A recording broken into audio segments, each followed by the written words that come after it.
তৃতীয় ধাপে উপজেলা পরিষদ নির্বাচনের ভোট গ্রহণ আজ মঙ্গলবার সকাল থেকে কেন্দ্রে কেন্দ্রে পাঠানো হচ্ছে নির্বাচনী সরঞ্জাম।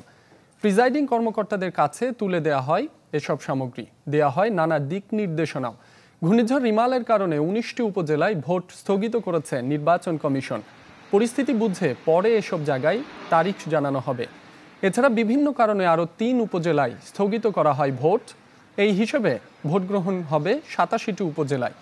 এরই মধ্যে নিরাপত্তায় নিয়োজিত রয়েছে আইনশৃঙ্খলা বাহিনীর বিপুল সদস্য। তৃতীয় ধাপে ভোটের দিন সংশ্লিষ্ট এলাকায় ঘোষণা করা হয়েছে সাধারণ ছুটি।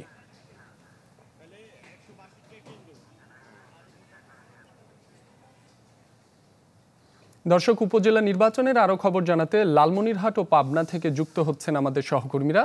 শুরুতেই লালমনিরহাট থেকে যুক্ত হচ্ছেন মাহফুজ বকুল। বকুল, নির্বাচনে ভোট গ্রহণের আর ঘণ্টাখানেকেরও কম সময় বাকি, সার্বিক পরিস্থিতি আমাদের জানাবেন। রাব্বি, আপনি যেমনটি বলছিলেন আর কিন্তু ঘণ্টাখানেকের কম বাকি। সকাল ৮টায় ভোট গ্রহণ শুরু হবে এবং বিকেল ৪টায় কিন্তু ভোট গ্রহণ শেষ হবে। আমি এখন রয়েছি লালমনিরহাটের ৩২ হাজারি প্রাথমিক বিদ্যালয়ে। এখানে কিন্তু ২টি কেন্দ্র রয়েছে, অর্থাৎ ২টি ওয়ার্ডের ভোট এখানে গ্রহণ করা হবে। ইতিমধ্যে আমরা এখানে সকাল থেকে যেটি দেখেছি যে এখানে সকল ধরনের প্রস্তুতি সম্পন্ন হয়েছে। প্রিজাইডিং অফিসার, পোলিং অফিসার সহ আইন শৃঙ্খলা রক্ষাকারী বাহিনী এবং যারা ভোট প্রস্তুতি নিয়েছেন। এবং আরেকটি তথ্য দেয় যে গতকাল বিকেল বেলা থেকে এবং দুপুরের পর থেকেও কিন্তু ব্যালট বাক্স এবং সরঞ্জামাদি, নির্বাচনী সরঞ্জামাদি যেগুলো রয়েছে সেগুলো কিন্তু কেন্দ্রে কেন্দ্রে পাঠানো হয়েছে এবং ইতিমধ্যে সকালবেলা কিন্তু ব্যালট পেপার সেটি সরবরাহ করা হয়েছে। অর্থাৎ সকল প্রস্তুতি সম্পন্ন। হয়তো সকাল ৮টা বাজার সাথে সাথে কিন্তু যে ভোটাররা রয়েছেন তারা কিন্তু তাদের ভোটাধিকার প্রয়োগ করতে পারবেন। এবং একটু তথ্য জানা রাখি, লালমনিরহাটের এই সদর উপজেলা যে ভোট গ্রহণ আজকে অনুষ্ঠিত হবে সেখানে কিন্তু ১১৮টি কেন্দ্র রয়েছে এবং পুরুষ ভোটার রয়েছে ১,৪৫,০০০ জনের মতো এবং মহিলা ভোটার রয়েছে ১,৪০,০০০ জনের মতো। সর্বমোট ২,৮৯,৬০৬ জন আজকে কিন্তু ভোটাধিকার প্রয়োগ করবেন। তবে প্রথম থেকে নির্বাচনের প্রথম থেকে কিন্তু তেমন বেশি উত্তাপ দেখা যায়নি, প্রচারণা দেখা যায়নি। লালমনিরহাটের যে আরো ৪টি উপজেলা নির্বাচন প্রথম এবং দ্বিতীয় ধাপ হয়ে গেছে, সেটি অন্যান্য উপজেলায় যেরকম ভোটের একটা প্রচারণা ছিল, আমেজ ছিল, উৎসব ছিল, সেটি কিন্তু সদর উপজেলায় এবার চোখে পড়েনি। যার কারণে আজকে যে উপস্থিতি, সেই উপস্থিতির হার নিয়ে কিন্তু ধারণা করা হচ্ছে যে খুবই উপস্থিতি কম হবে। সব মিলিয়ে সকল প্রস্তুতি সম্পন্ন রয়েছে এবং ৯ জন নির্বাহী ম্যাজিস্ট্রেট এবং ৩ প্লাটুন বিজিবি, র্যাব সহ আইন শৃঙ্খলা বাহিনী কিন্তু মোতায়েন রয়েছে। এই ছিল সবশেষ তথ্য লালমনিরহাট থেকে। রাব্বি। জি বকুল, আপনাকে ধন্যবাদ। দর্শক, পাবনায় রয়েছেন আমাদের আরেক সহকর্মী শাহিন রহমান।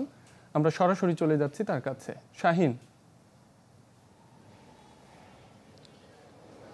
আপনি জানেন যে আসলে ষষ্ঠ যে উপজেলা পরিষদ নির্বাচন, তার মধ্যে তৃতীয় ধাপে এসে আজকে পাবনার 3টি উপজেলায় ভোট গ্রহণ অনুষ্ঠিত হচ্ছে। সকাল ৮টা থেকে ভোট গ্রহণ শুরু হবে। এখন আমি যে কেন্দ্রটি রয়েছি পাবনা শহরের যে আদর্শ গার্লস হাই স্কুল, যেটি আসলে সকাল থেকেই সেই ভোট গ্রহণের যে প্রস্তুতি সেটি কিন্তু এখন পর্যন্ত চলছে। আমরা যদি একটু দেখাই দর্শকদের, সেই যারা এই ভোট কেন্দ্রে যারা প্রার্থীদের এজেন্ট হয়েছেন, তারা তাদের কাগজপত্র নিয়ে এসেছেন। তারা এখানকার যিনি দায়িত্বরত প্রিজাইডিং অফিসার রয়েছেন তার কাছে তাদের কাগজপত্র জমা দিয়ে তাদের অনুমতির যে কাজটি সেটি তারা সারছেন। তবে এখনও কিন্তু যেহেতু প্রস্তুতি চলছে, সেহেতু এখানে এখনও কিন্তু ভোটার আসার কোনো সম্ভাবনা নেই, যে এখনও কোনো ভোটার এখনো আসেনি। এবং আইন শৃঙ্খলা বা কাজে যারা নিহত রয়েছে, পুলিশ এবং আনসার সদস্য, তারা এখানে তাদের যে দায়িত্ব সেটি তারা পালন করছেন। এবং আমি কেন্দ্রীয় প্রিজাইডিং অফিসারের সঙ্গে কথা বলছি, তারা বলছেন যে আসলে সুষ্ঠুভাবে নির্বাচন অনুষ্ঠানের লক্ষ্যে তারা সব ধরনের নিরাপত্তার ব্যবস্থা তারা কিন্তু নিয়েছেন।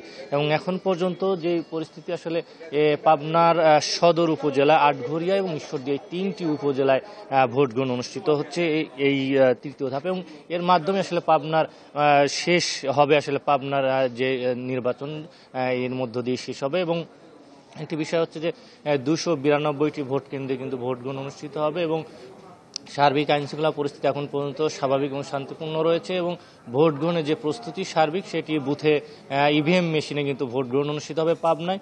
এবং সেই ইভিএম মেশিন বসানো সহ সব কিছু মিলিয়ে প্রস্তুতি শেষ পর্যায়ে 8টা থেকে ভোট গ্রহণ শুরু হবে। জি শাহিন, আপনাকে ধন্যবাদ। দর্শক, উপজেলা নির্বাচনের খবর জানাচ্ছিলেন লালমনিরহাট ও পাবনা থেকে আমাদের সহকর্মীরা।